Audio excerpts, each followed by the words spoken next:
నమస్కారం news 9 TV తెలుగుకి స్వాగతం. ప్రజాస్వామ్యం కూని అయ్యిందా? అధికారుల తీరుపై హరీష్ రావు నిప్పులు. బ్రేకింగ్ న్యూస్ తో మీ ముందుకొచ్చాం. రాష్ట్రంలో మున్సిపల్ ఎన్నికల వేళ రాజకీయ రణరంగం ముదిరింది. కాంగ్రెస్ బీజేపీ నేతల ఆగడాలకు అడ్డు అదుపు లేకుండా పోతుందా? సాక్షాత్తు విధుల్లో ఉన్న పోలీసులపై బూతుల పురాణం విప్పినా ఎందుకు అరెస్టులు జరగడం లేదు? క్యాతనపల్లి నుంచి జనగామ వరకు జరుగుతున్న అరాచకాలపై మాజీ మంత్రి హరీష్ రావు నిప్పులు చెరిగి ఇప్పుడు దీనికి సంబంధించిన పూర్తి వివరాలు మన స్పెషల్ రిపోర్ట్ లో.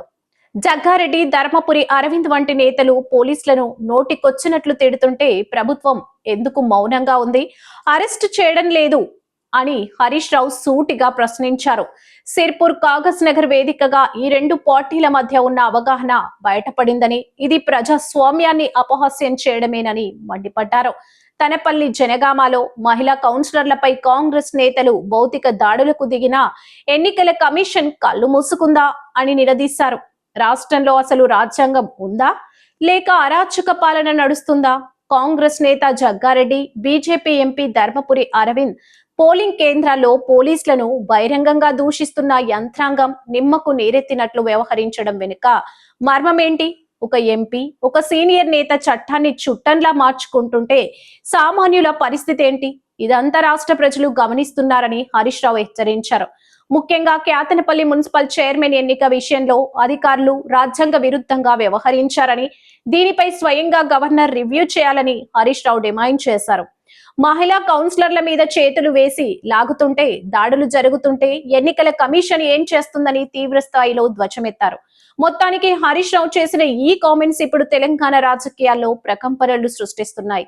అధికార గర్వంతో విర్రవీగుతున్న నేతలపై బాధ్యత మరిచిన అధికారులపై చర్యలు తీసుకోవాలని ఆయన డిమాండ్ చేస్తున్నారు. ఇలా కాంగ్రెస్ బీజేపీల మైత్రి చాలా స్పష్టంగా కనబడతా ఉంది.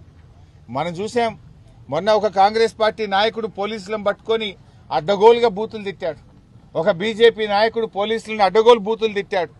మరి ఆ కాంగ్రెస్ నాయకుడు అరెస్ట్ కాలే ఇవాళ వరకు, ఆ బీజేపీ నాయకుడు ఈ రోజు వరకు అరెస్ట్ కాలే. మీడియాలో, టీవీల్లో అందరం చూసాం కదా, డ్యూటీలో ఉన్న పోలీస్ అధికారులను పట్టుకొని కాంగ్రెస్ బీజేపీ నాయకులు అడ్డగోలుగా బూతులు తిట్టినా, డ్యూటీలో ఉన్న నియమ నిబంధనలు ఉల్లంఘించి 100 మీటర్ల లోపలికి వెళ్లినా ఈ రోజు వరకు కాంగ్రెస్ నాయకులు అరెస్ట్ గారు, బీజేపీ నాయకులు అరెస్ట్ గారు. రాష్ట్రం చూసింది, రాష్ట్ర ప్రజలు చూశారు. ఆ బీజేపీ కాంగ్రెస్ నాయకులు అరెస్ట్ గారు అంటే బీజేపీ కాంగ్రెస్ నాయకుల మధ్య మైత్రి ఇవాళ స్పష్టంగా కనబడతా ఉంది. ఇదే జిల్లాలో సిర్పూర్ కాగజ్ నగర్ లో బీజేపీ కాంగ్రెస్ల కలయిక ఇవాళ ఈ రాష్ట్ర ప్రజలు చూస్తా ఉన్నారు. నేను ఈ సందర్భంగా గవర్నర్ గారికి కోరుతా ఉన్నా, గవర్నర్ గారు దయచేసి మీరైనా జోక్యం చేసుకోండి, ప్రజాస్వామ్యాన్ని కాపాడండి, రాజ్యాంగబద్దంగా వ్యవహరించని అధికారుల మీద చర్యలు తీసుకోండి. క్యాతన్పల్లి ఇన్సిడెంట్ మీద గవర్నర్ గారు వెంటనే ఒక రిపోర్టు తెప్పించుకోవాలని, ఈ తప్పు చేసిన అధికారుల మీద, ఎన్నికల కమిషన్ మీద మీరు రివ్యూ చేయాలని చెప్పి కూడా మేము కోరుతా ఉన్నాం. అసలు ఎన్నికల కమిషన్ చోద్యం చూస్తా ఉందా నేను అడుగుతా ఉన్నా. అరే, లైవ్ కెమెరాలో క్యాతన్పల్లిలో మా మహిళా కౌన్సిలర్ల మీద కాంగ్రెస్ కౌన్సిలర్లు దుర్మార్గంగా వ్యవహరిస్తా ఉంటే మరి ఎన్నికల కమిషన్ ఏం చేస్తా ఉంది అని నేను అడుగుతా ఉన్నా. జనగాంలో మా మహిళా కౌన్సిలర్ చెయ్యెత్తితే కాంగ్రెస్ కౌన్సిలర్లు చెయ్యిబట్టి కిందికి లాగుతా ఉంటే మరి లైవ్ స్ట్రీమ్ చూస్తున్నటువంటి ఎన్నికల కమిషన్ నిద్రపోతుందా అని నేను అడుగుతా ఉన్నా. మరి ఎన్నికల కమిషనే పనిచేయకపోతే ఇంకా ఎన్నికలు పెట్టి ఏం లాభము? ఇంకా ప్రజాస్వామ్యంలో ఏం విలువలు ఉన్నాయని అడుగుతా ఉన్నా. వినాశకాలే విపరీత బుద్ధి అంటారు.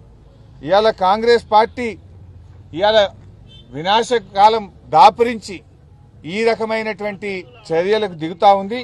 కాంగ్రెస్ పార్టీ దీనికి తగిన మూల్యం చెల్లించుకోక తప్పదు. మరి గవర్నర్ ఈ వ్యవహారంలో ఎలా స్పందిస్తారు?